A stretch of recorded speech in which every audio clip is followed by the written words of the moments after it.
તો ચાલો હવે આપણે પાર્ટ ત્રીજો કવર કરીશું. ઓલરેડી આપણે ચેપ્ટર 1 ના 2 પાર્ટ્સ કવર કરી લીધા છે.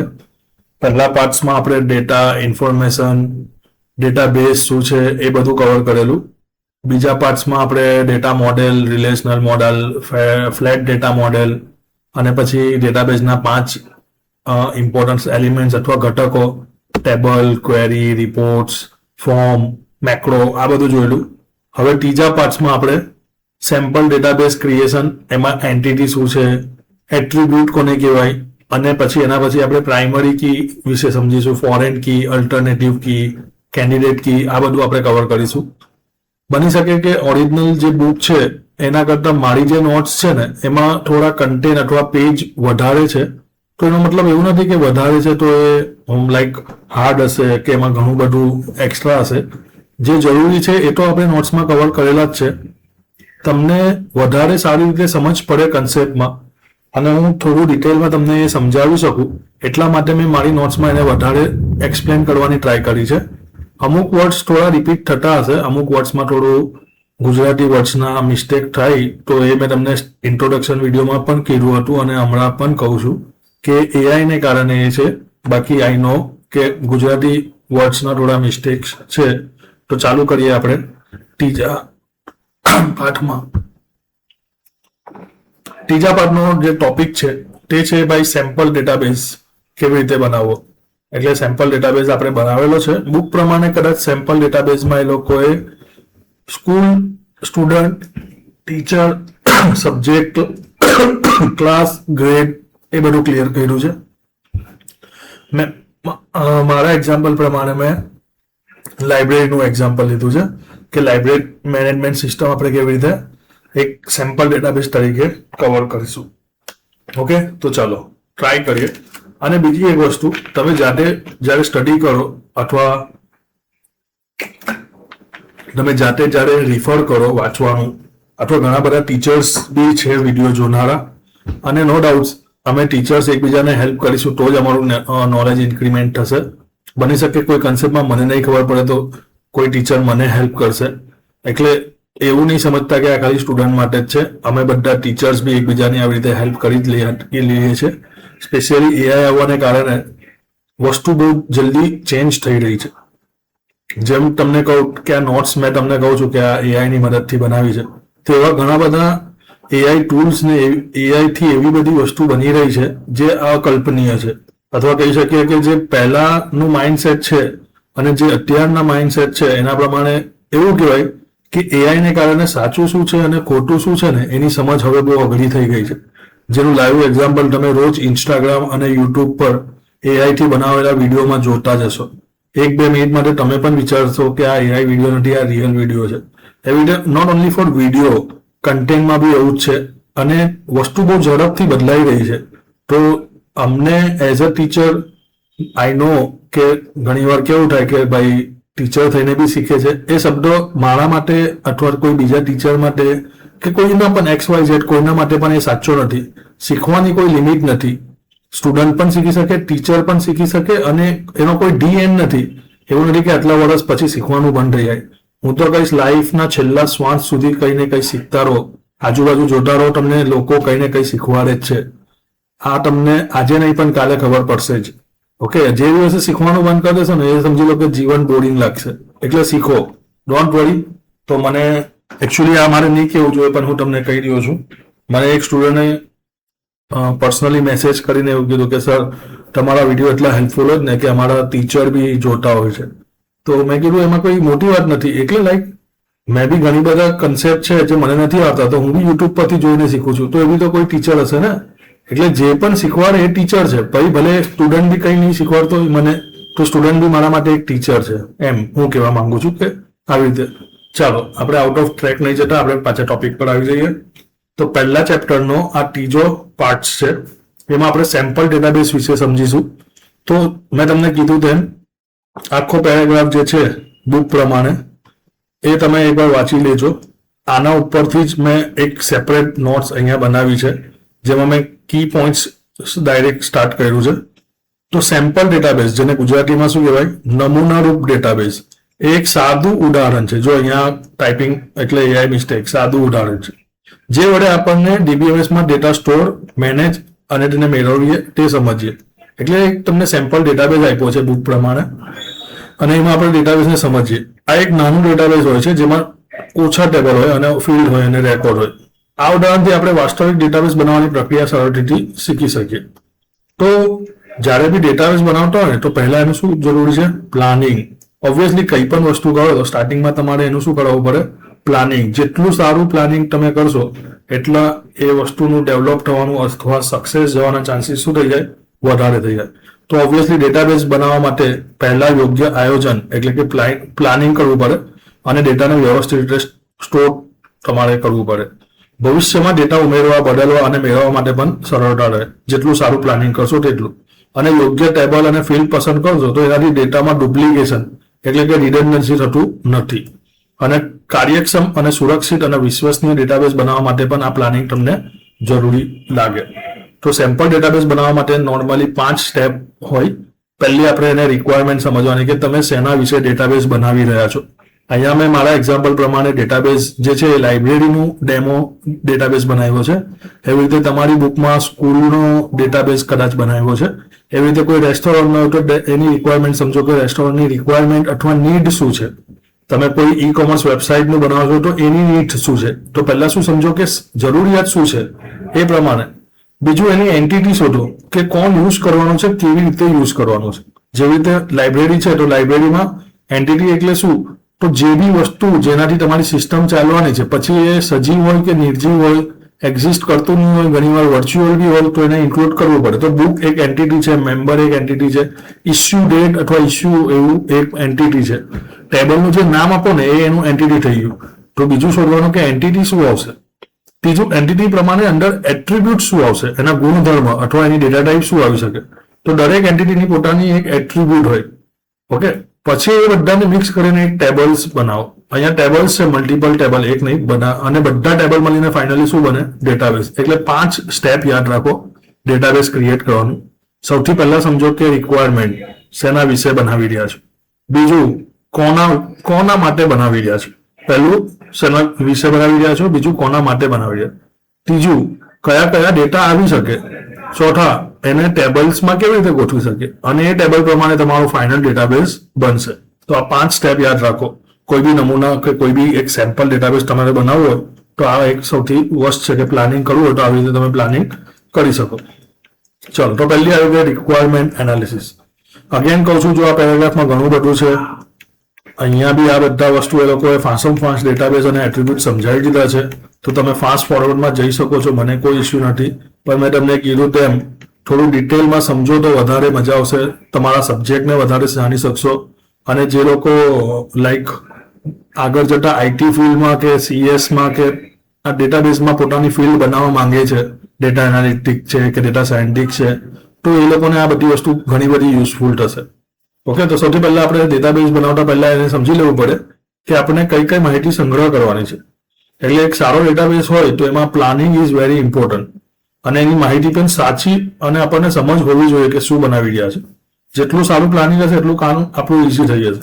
જે તે લાઇબ્રેરી મેનેજમેન્ટ સિસ્ટમ છે તો લાઇબ્રેરીમાં કઈ માહિતીની જરૂર પડે. તો લાઇબ્રેરીમાં આપણને બુકની ઇન્ફોર્મેશન જોઈએ, મેમ્બર્સની જોઈએ, લાઇબ્રેરિયનની જોઈએ, ઇસ્યુ ઇન રેકોર્ડ, ક્યારે કઈ બુક લઈ ગયા, રિટર્ન રેકોર્ડ, એ રીતે ફાઇનની રેકોર્ડ બી રાખી શકો આપણે. તો પ્લાનિંગમાં આપણને ખબર પડી ગઈ કે ભાઈ આપણને આટલા ટેબલ્સની જરૂર પડશે ને આ શું રાખવું જોઈએ તે આટલું થઈ ગયું. તો આ પ્લાનિંગ થઈ ગયું એટલે આપણને એમ ખબર પડી ગઈ કે આ બધી આપણી એન્ટિટી થઈ ગઈ ને આ બધા આપણા એટ્રીબ્યુટ થઈ ગયા. ઓકે, તો સેકન્ડ જે આવે એ થાય તમારું એન્ટિટી. એન્ટિટી એટલે શું? MCQ-માં ઘણી વાર પૂછાય. તો જે બાબત વિશે માહિતી સ્ટોર કરવાની હોય તેને શું કહેવાય? એન્ટિટી. એન્ટિટી એટલે કોઈ વ્યક્તિ, વસ્તુ, સ્થળ અથવા ઘટના હોઈ શકે. ઓકે, તો અહીંયા લાઇબ્રેરી મેનેજમેન્ટ માટે આ 5 એન્ટિટી જે ઉપર ટેબલમાં કીધી તે જ છે. નીચે શું એન્ટિટી કયા વિશે છે એ વિશે બી સમજાયું છે. પછી એન્ટિટી ડિસાઇડ થઈ ગયા પછી આપણે આઈડેન્ટિફાઈ એટલે કે એટ્રીબ્યુટ ડિસાઇડ કરવાનું. તો એટ્રીબ્યુટ વિશે જે વિગતો આપણે સ્ટોર કરવા માંગીએ તેને એટ્રીબ્યુટ કહેવાય. જે રીતે આ book ID, book name, author, publisher, category, price, stock, આ બધાના એટ્રીબ્યુટ છે. કોના? બુક એન્ટિટીના. એવી રીતે મેમ્બર છે તો મેમ્બરના એટ્રીબ્યુટ. અને અહીંયા એ લોકોનું ગુજરાતી નામ અને એક્ઝામ્પલ બી આપ્યું છે કે જો ડેટા અંદર શું આવી શકે. તો એ થઈ ગયું તમારા એટ્રીબ્યુટ. એટ્રીબ્યુટ ડિસાઇડ થઈ ગયા પછી આપણે એમાં શું કરી શકીએ, ફાઇનલ ટેબલ બનાવવા. તો જો આ બુકનું ફાઇનલ ટેબલ બન્યું કે બુક આઈડી છે એની ડેટા ટાઈપ ટેક્સ્ટ આવે, એની મેક્સિમમ સાઇઝ 10 આવશે અને એમાં પહેલી જે ફિલ્ડ છે એ પીકે એટલે કે પ્રાઇમરી કી છે. આ કી વિશે હવે આપણે આગળ સમજવાના જ છે. એટલે પીકે એટલે શું થઈ ગયું, પ્રાઇમરી કી. એટલે બીજું કયું ટેબલ આવી ગયું, member table, librarian table, issue table, return table. દરેક ટેબલમાં કોઈ એક પ્રાઇમરી કી હોવી જોઈએ અને ટેબલ સાથે કનેક્ટેડ ફોરેન કી પણ આવશે, જે આગળ આપણે સમજીશું. જે રીતે અહીંયા બાજુમાં એફકે લખેલું છે, તો એફકે એટલે શું થઈ ગયું, ફોરેન કી. કે આ ટેબલ નું બુક આઈડી છે તો કયા ટેબલ સાથે કનેક્ટ છે, તો ભાઈ બુક ટેબલ સાથે. એવી રીતે અહીંયા ઇસ્યુ આઈડી છે તો કોના સાથે કનેક્ટ છે, તો ઇસ્યુ ટેબલ સાથે. એવી રીતે આખું એક રિલેશન બને. અને કયું રિલેશન આપણે કહીએ છીએ કે બે ટાઈપના ડેટા મોડલ હતા ને, ફ્લેટ ડેટા મોડલ અને બીજું કયું હતું એ કમેન્ટમાં કહેજો. તો આપણે જે ભણી રહ્યા છીએ એ સેકન્ડ વાળું ડેટા મોડલ ભણી રહ્યા છે. Okay, relational data model. Yes. તો આવી રીતે રિલેશન બને. અહીંયા વન અને આ જે ઇન્ફાઇનાઇટ નો સિમ્પલ છે ને એ મેની છે. એક બુક ઘણી બધી વાર ઇસ્યુ થઈ શકે. યસ. એક મેમ્બર ઘણી બધી બુક લઈ શકે. હા. મેમ્બર બુક લઈ ઘણી બધી તો રિટર્ન બી તો એ કરી શકશે. તો આવી રીતે 1 to 1, 1 to many એવા બધા રિલેશન્સ બને ટેબલ્સ જ્યારે ડિઝાઇન થઈ જાય ત્યારે. તો હવે જ્યારે નમૂનાનો ડેટાબેઝ બનાવો ને તો એક વસ્તુ યાદ રાખવાનું કે ડેટામાં બને એટલી રિડન્ડન્સી ઓછી હોવી જોઈએ. રિડન્ડન્સી એટલે આગળ બી કહું છું, અત્યારે પાછું કહું છું, એક જ ડેટા એક કરતા વધુ વાર જગ્યામાં વારંવાર જો સ્ટોર થાય ને તો એને ડેટા રિડન્ડન્સી કહેવાય. ડેટાબેઝમાં એક જ ડેટા એક કરતા વધુ જગ્યાએ વારંવાર સ્ટોર થાય અથવા રિપીટ થાય તો એને શું કહેવાય, ડેટા રિડન્ડન્સી. શોર્ટકટમાં એવું કહેવાય કે જ્યાં એક જ માહિતી વારંવાર લખવી પડે તો એને શું કહેવાય, રિડન્ડન્સી. જો એક એક્ઝામ્પલ છે, એમાં અહીંયા ડેટા રિડન્ડન્સીનું લાઈવ એક્ઝામ્પલ તમને બતાવું. સ્ટુડન્ટ નામનું એક જ ટેબલ છે અને એમાં કયા ટીચર્સ છે, કયા ક્લાસ છે, ટીચર સબ્જેક્ટ કયો ભણાવે છે, સબ્જેક્ટની કેટેગરી શું છે. તો અહીંયા તમે જોશો ને તો ટીચરના નામ જો રિપીટ થાય છે. 11A માં બી રાહુલ શાહ નામના ટીચર, 11B માં બી રાહુલ સર જ છે કોમ્પ્યુટર ભણાવવા માટે, 11B માં પછી મેથેમેટિક્સ ભણાવવા માટે સ્મિત ત્રિવેદી, 11C માં બી સ્મિત ત્રિવેદી. તો 2 વાર રિપીટ થયું. અહીંયા રાહુલ સરનું 3 વાર થયું. એમની સામે કોમ્પ્યુટર ઓબ્વિયસ થવાનું, કોમ્પ્યુટરની સામે એની કોમ્પ્યુટર સાયન્સ. તો હું કહીશ આ રોંગ એપ્રોચ છે. કેમ તો અહીંયા જો ડેટા રિપીટેશન થઈ ગયા છે. શિક્ષકનું નામ વારંવાર લખવું પડે છે, વિષયનું નામ વારંવાર લખવું પડે, કેટેગરી બી વારંવાર લખવી પડે. તો this is not good data or we can say approach. આનાથી 3 પ્રોબ્લેમ થાય. એક તો મેમરીનો બગાડ થયો, એકનો એક ડેટા આપણે રિપીટ કરી શકીએ ને. અત્યારે તમે કહેશો કે સર આટલા માટે શું, પણ રિયલ લાઈફમાં વિચારો જ્યાં હજારો લાખો ડેટા હોય તો આ મેમરીનો શું થઈ ગયો, એક વેસ્ટેજ. બીજું અપડેટ કરવાની સમસ્યા. ઇન ફ્યુચર હવે માની લો કે રાહુલ સર કોમ્પ્યુટર સબ્જેક્ટની જગ્યા પર કોઈ બીજો સબ્જેક્ટ લે છે તો પછી અહીંયા પાછું રિપ્લેસ કરવું પડે.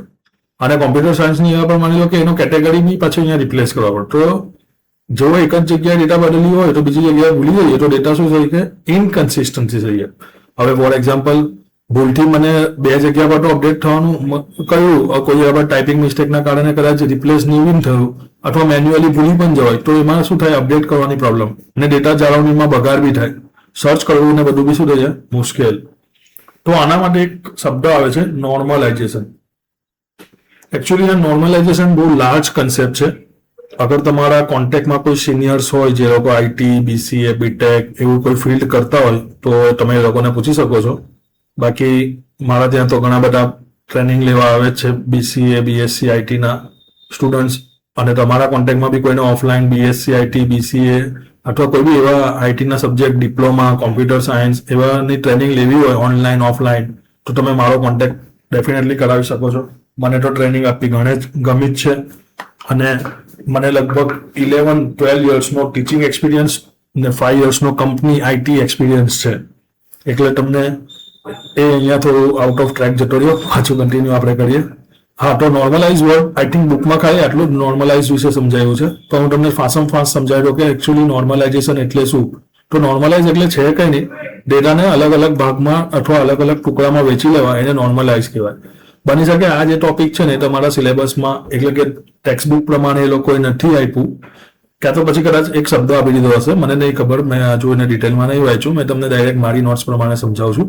બટ ડોન્ટ વરી, એ તમારા સિલેબસ પ્રમાણે જ જશે અહીંયા. ઓકે, અહીંયા કદાચ ડેટાબેઝ અથવા નોર્મલાઇઝ વર્ડના વિશે એ લોકોએ સમજાવ્યું હશે, કદાચ મારા ખ્યાલથી નહીં સમજાવ્યું હોય તો હું ફાસ્ટ એને સમજાવી દઉં છું, ડોન્ટ વરી. તો હા, નોર્મલાઇઝ તમે ચાહે તો એને સ્કીપ બી કરી શકો છો, ડાયરેક્ટ તમે ટેક્સ્ટ બુકનું બી એટલે નોર્મલાઇઝનો કન્સેપ્ટ હટાવીને ડાયરેક્ટ કી વાળું બી શીખી શકો છો. પણ હું નોર્મલાઇઝ વિશે થોડું બતાવી દઉં કે ડેટાબેઝમાં રહેલો ડેટા રિડન્ડન્સી થાય તો એને ઘટાડવા માટે ડેટાને અલગ અલગ ટેબલમાં વહેંચવી પડે. આ પ્રક્રિયાને શું કહેવાય? નોર્મલાઇઝ. જેવી રીતે અહીંયા તમને આ એપ્રોચ બતાવ્યો કે આ રોંગ એપ્રોચ છે અને એમાં આટલો પ્રોબ્લેમ થતા હતા, તો એનું સોલ્યુશન શું? તો જો અહીંયા એનું સોલ્યુશન કરી નાખ્યું, અલગ અલગ ટેબલ બનાવી દીધા. ટીચર નામનો ટેબલ, ક્લાસ નામનું ટેબલ અને સ્ટુડન્ટ નામનું ટેબલ. હવે ટીચર નામનું જે ટેબલ છે ને એમાં ટીચરની આઈડી આપી દીધી, T1, T2 અને જેટલા બી હવે ટીચર્સ આવશે તે એ ટીચરની આઈડી અહીંયા ક્લાસમાં યુઝ કરી દીધા આવી રીતે, અને એના પરથી એક ક્લાસ આઈડી આપી દીધું. અને હવે મેઇન ટેબલમાં ખાલી ક્લાસની આઈડી જ ગઈ. એટલે આપણે એવું કહી શકીએ કે જોવા જાઓ ને તો આ પેરેન્ટ ટેબલ કહેવાય ટીચર, અને આ ક્લાસ એની સાથે કનેક્ટ હોય એટલે ચાઇલ્ડ ટેબલ કહેવાય, અને આ ચાઇલ્ડ. પણ મેઇન ટેબલ જોવા જાઓ તો સ્ટુડન્ટ ટેબલ છે, એની સાથે કનેક્ટેડ ક્લાસ છે અને એની સાથે કનેક્ટેડ ટીચર છે. તો આ એક નોર્મલાઇઝનો કન્સેપ્ટ હતો, જેને હું અત્યારે તો આમ થોડું એમાં સમજાવું છું. બટ અગેન તમને કીધું, જે લોકો આઈટી, CS ને બધા ફિલ્ડમાં જાય છે એ લોકોને આ ડિટેલમાં આવે છે, તો હું એ લોકોને કોલેજવાળાને આ આખો ટોપિક ડિટેલમાં સમજાવું છું. હવે જે કામનો ટોપિક છે જે તમારી ટેક્સ્ટ બુક પ્રમાણે પણ છે તે છે આ કીઝ, ચાવીઓ, રાઈટ? તો સમજીએ એને. ચાલો, ડેટાબેઝમાં કી એક એવું ફિલ્ડ અથવા ફિલ્ડનો સમૂહ છે જેની મદદથી ટેબલમાં દરેક રેકોર્ડને યુનિક રીતે ઓળખી શકાય અને એક ટેબલને બીજા ટેબલ સાથે જોડી શકાય. એને શું કહેવાય? ચાવી અથવા કી. ઓકે, તો કી કેમ કામની લાગે, કેમ જરૂરી છે? તો જો દરેક રેકોર્ડને અલગ અલગ ઓળખવું હોય તો આપણી પાસે પ્રાઇમરી કી છે, અલ્ટરનેટિવ કી છે. પછી ટેબલમાં રેકોર્ડને એકબીજા સાથે જોડવા માટે એટલે કે રિલેશનશિપ બનાવવા માટે બી આ કીની જ જરૂર પડે. ડેટા રિડન્ડન્સી ઘટાડવા માટે પણ કી, ને ડેટામાં શોધવું, ફેરફાર કરવો અને મેનેજ કરવા માટે બી એક કી હોવું જોઈએ. જેવી રીતે હવે તમારો રોલ નંબર અલોકેટ થઈ ગયો અથવા કોઈને આધાર નંબર અલોકેટ થઈ ગયો તો એ એની પ્રાઇમરી કી થઈ ગઈ. હવે આધાર નંબર ચેન્જ નહીં થાય, બાકી બધું તમે ચેન્જ કરી શકો. એવી રીતે રોલ નંબર છે તો રોલ નંબર અથવા એક તમને આઈડી આપ્યો, સ્કૂલ આઈડી અથવા સ્ટુડન્ટ આઈડી, એ ચેન્જ ના કરી શકો, બાકી તમે બધું ચેન્જ કરી શકો. તો એ તમારી એક શું રહી ગઈ? Primary key. જેવી રીતે અહીંયા બુકના એક્ઝામ્પલ પ્રમાણે બુક આઈડી છે તો એ એની પહેલી ઓળખ થઈ ગઈ. આ કોઈ દિવસ ચેન્જ જ નહીં થાય, that is not possible. Okay, તો તમારી બુક પ્રમાણે સૌથી પહેલી આવે છે પ્રાઇમરી કી. તો ટેબલના દરેક રેકોર્ડને અનન્ય એટલે કે યુનિક રીતે ઓળખવા માટે જે ફિલ્ડનો ઉપયોગ થાય તેને શું કહેવાય? પ્રાઇમરી. અગેન વાંચું છું, ટેબલના દરેક રેકોર્ડને યુનિક રીતે ઓળખવા માટે જે ફિલ્ડનો ઉપયોગ થાય તેને શું કહેવાય? Primary key. MCQમાં ઘણી વાર આ પૂછાય છે. પ્રાઇમરી કીની વિશેષતાઓ શું છે? તો તે દરેક રેકોર્ડને અનન્ય એટલે કે યુનિક રાખે છે. તેમાં ક્યારેય ડુપ્લિકેટ વેલ્યુ ન હોઈ શકે અને તે ખાલી પણ ન હોઈ શકે. કોઈ વાર જોયું કે કોઈનો રોલ નંબર જ નહીં હોય. ઘણીવાર કોઈ નવો સ્ટુડન્ટ આવે તો એને એક ટેમ્પરરી નંબર બી એલોકેટ કરીને કન્ટિન્યુ તો કરવા જ દે, પણ એવું તો નહીં હોય કે એનો રોલ નંબર હોય જ નહીં. કોઈનો આધાર કાર્ડ નંબર બનેલો એને એવું કહે ના મને તો નલ લખેલો આવ્યું, ખાલી લખેલો આવ્યું, તો એવું તો હોય જ નહીં, બરાબર? અને દરેક ટેબલમાં માત્ર એક જ પ્રાઇમરી કી હોઈ શકે. ઓકે, જે તમે તમને કહ્યું ને આધાર કાર્ડ નંબર છે એની એક યુનિક ઓળખ છે, તો આધાર કાર્ડ એની પ્રાઇમરી કી થઈ ગઈ. આપણા એક્ઝામ્પલ પ્રમાણે બુક આઈડી આપણી પ્રાઇમરી કી થઈ ગઈ. ઓકે, ચલો બીજું આપણે એક્ઝામ્પલ લઈએ, ફોરેન કી. એક ટેબલમાં આવેલો એવું ફિલ્ડ જે બીજા ટેબલમાં પ્રાઇમરી કી ફિલ્ડ લેબલ સાથે જોડાણ બનાવે તેને ફોરેન કી કહેવાય. તેનો મુખ્ય હેતુ બે ટેબલ વચ્ચે રિલેશન બનાવવા માટે થાય છે. MCQમાં ઘણીવાર આ પૂછાય, રિલેશન બનાવવા માટે કઈ કીનો યુઝ થાય? તો ફોરેન કી. કઈ કી? Foreign key. ફોરેન કીમાં બી એવું જ છે કે એક ટેબલમાં હોય તો બીજા ટેબલમાં તે પ્રાઇમરી કી દરેકનું તમને રિલેશન આપે, અને તેમાં ડુપ્લિકેટ હોઈ શકે. આ યાદ રાખજો, ડુપ્લિકેટ હોઈ શકે અને તે પણ નલ પણ હોઈ શકે. કોઈ રિલેશન નહીં હોય તો નલ પણ જાય, અને તે ડેટા ઇન્ટિગ્રિટી જાળવવામાં મદદ કરે છે. જેવી રીતે અહીંયા એક્ઝામ્પલ જો, આ મેઇન ટેબલ છે 11 લાઈક ક્લાસ ટેબલ, અને આ એનું ફોરેન કી છે અહીંયા. તો 11A 11B આવી રીતે ક્લાસ અલોકેટ થઈ ગયા. હવે ઘણીવાર એક નવો સ્ટુડન્ટ આવ્યો, એનો કોઈ હજુ સ્ટુડન્ટ મતલબ ક્લાસ આઈડી અલોકેટ નહીં કરી, અહીંયા ટાઈપિંગ મિસ્ટેક છે, ક્લાસ આઈડી આવશે, ક્લાસ આઈડી અલોકેટ નહીં કરી તો અહીંયા નલ જઈ શકે. This is valid. Okay, foreign કીમાં નલ જઈ શકે પણ પ્રાઇમરી કીમાં નલ ના જઈ શકે, આ વસ્તુ યાદ રાખજો. ઓકે, અને ડુપ્લિકેટ બી હોઈ શકે. તો હા, 11A માં 2 એન્ટ્રી આવી તો ડુપ્લિકેટ છે જ. તો પ્રાઇમરીમાં કોઈ દિવસ ડુપ્લિકેટ ના હોય પણ ફોરેન કી ડુપ્લિકેટ હોઈ શકે, રાઈટ? ચલો આગળ જઈએ આપણે. કેન્ડિડેટ કી. તો ટેબલમાં એવા બધા ફિલ્ડ કે જે રેકોર્ડને અનન્ય રીતે ઓળખી શકે અને જેમાંથી કોઈ એક જ ફિલ્ડને પ્રાઇમરી કી તરીકે પસંદ કરી શકાય એવા બધા ફિલ્ડ અથવા ફિલ્ડના સમૂહને કેન્ડિડેટ કી કહેવાય. સિમ્પલ, કોઈ ટેન્શન લેવાની જરૂર નથી. હું તમને સમજાવું. હું તમને એવું પૂછું કે તમારી યુનિક આઈડેન્ટિટી શું છે, અથવા તમારી નહીં, ચલો તમારા પેરેન્ટ્સની યુનિક આઈડેન્ટિટી શું છે, તો એ શું કહેશો? આધાર કાર્ડ છે, પાન કાર્ડ છે, પાસપોર્ટ છે, વોટિંગ કાર્ડ છે, રેશનલ કાર્ડ છે, તો બધા યુનિક કાર્ડ જ છે. આ બધી યુનિક આઈડેન્ટિટી તમારી બતાવે જ છે. તો હું જ્યારે એ લોકોનો ડેટા એન્ટ્રી કરું તો હું કઈ બધી ડેટા મતલબ બધાને કન્સિડર કરું એવું જરૂરી નથી. હું કોઈ એકને જ સિલેક્ટ કરીશ. ક્યાં તો આધાર કાર્ડને સિલેક્ટ કરી શકીશ, ક્યાં તો હું પાન કાર્ડને સિલેક્ટ કરી દઈશ. એટલે આ બધા લિસ્ટમાંથી હું કોઈ એકને જ પ્રાઇમરી કી તરીકે ગણું છું. તો આ બધી જેટલી બી એમ કહેવાય કે પ્રાઇમરી કી બનવાની હકદાર છે એ બધાને શું કહેવાય? કેન્ડિડેટ કી. જેવી રીતે અહીંયા એક એક્ઝામ્પલ આપ્યું છે, ક્લાસ નામનું ટેબલ. તો જો ક્લાસની આઈડી આવી રીતે બનાવીએ તો એ તો યુનિક છે જ, અથવા ક્લાસનું નેમ બી આવી રીતે નાખી શકો, એ બી યુનિક છે, અથવા ક્લાસનો કોડ બી નાખી શકો, આ બી યુનિક છે. ઓકે, તો આ બધી, અને ટીચર આઈડી, તો આ બધું જે છે ને એક કેન્ડિડેટ કી. પણ આમાંથી કોઈ આપણે એકને જ સિલેક્ટ કરીએ તો જેને સિલેક્ટ કરીએ પ્રાઇમરી કી, અને બાકી બધી કેવી થઈ ગઈ? અલ્ટરનેટિવ કી. તો આ વસ્તુ યાદ રાખજો. 3 વસ્તુ હમણાં તક જે સમજા: પ્રાઇમરી કી, કેન્ડિડેટ કી અને અલ્ટરનેટિવ કી. કેન્ડિડેટ કી માંથી એકને પસંદ કરીશું તો એ બનશે પ્રાઇમરી કી. જેવી રીતે માની લો કે ક્લાસ આઈડી બનાવ્યું, અને કેન્ડિડેટ કી એટલે જેટલા બી પ્રાઇમરી કી બની શકે છે તો એ બધી છે તો એ કેન્ડિડેટ કી. અને એમાંથી જે રહી ગઈ, ફોર એક્ઝામ્પલ ક્લાસ આઈડી આપણી પ્રાઇમરી કી બની ગઈ, તો બાકીની હવે જે રહી ગઈ તે શું બની ગઈ? અલ્ટરનેટિવ કી. તો આઈ હોપ સો કન્સેપ્ટમાં ક્લિયર ખબર તમને પડતી હશે કીના કન્સેપ્ટમાં. પ્રાઇમરી કી એટલે યુનિક, એમાં નલ ના હોઈ શકે. ફોરેન કી એટલે બીજા ટેબલ સાથે રિલેશન માટે જે કનેક્ટ કર્યું હોય તે, એમાં નલ પણ હોઈ શકે અને ડુપ્લિકેટ પણ હોઈ શકે. ઓકે, ત્રીજું આવે કેન્ડિડેટ કી. એટલે જે પ્રાઇમરી કી, કેન્ડિડેટ કી એટલે ઘણી બધી રેકોર્ડ્સ હોય એમાંથી પ્રાઇમરી કી બની શકે. સિમ્પલ એક્ઝામ્પલ: પાન કાર્ડ, આધાર કાર્ડ, પાસપોર્ટ, ફલાણું, જેનાથી આપણી આઈડેન્ટિટી ખબર પડે. પણ આપણે કોઈ એકને જ સિલેક્ટ કરીએ, એટલે કે બેંકમાં વેલિડ ગણવું હોય તો ભાઈ આધાર કાર્ડ લઈને આવો, તો એવું જરૂર નથી કે ખાલી આધાર કાર્ડ જ કન્સિડર કરીએ, બીજા બી ઓપ્શન છે. પણ એ લોકોએ કીધું આધાર કાર્ડ, તો એ લોકોએ સિલેક્ટ કર્યું એને પ્રાઇમરી કી. તો અને એના પછી જે બધી રહી ગઈ એ શું રહી ગઈ? અલ્ટરનેટિવ કી. ઓકે, તો આઈ હોપ સો કી વાળા કન્સેપ્ટમાં ખબર પડી હશે. હા, જો અલ્ટરનેટિવ કી એટલે જો કોઈ ટેબલમાં રહેલી અનેક કેન્ડિડેટ કીમાંથી જેમાંથી એકને પ્રાઇમરી કી તરીકે પસંદ કરીએ અને બાકીની જે રહી જાય એને શું કહેવાય? અલ્ટરનેટિવ કી. ઓકે, અલ્ટરનેટિવ કી હંમેશા તે કી હોય છે જે કેન્ડિડેટ કી તો હોય છે પરંતુ તે પ્રાઇમરી કી તરીકે પસંદ કરેલી નથી. સિમ્પલ અને સોબર. એક્ઝામ્પલ મેં જે કીધું તે છે, રાઈટ? તો આઈ હોપ સો કી વાળો કન્સેપ્ટ બી અહીંયા ખબર પડી હશે. હવેના વિડીયોમાં આપણે ડેટા ટાઈપ અને એ બધા વિશે સમજીશું. એટલે પાર્ટ 3 અહીંયા ઓવર થાય છે. અગેન એઆઈ ની મિસ્ટેક છે. જો કેટા ટાઈપ થઈ ગયું, ડેટા ટાઈપ આવે, એટલે ડોન્ટ વરી. એઆઈ 100% હ્યુમનને રિપ્લેસ નથી કરવાનું.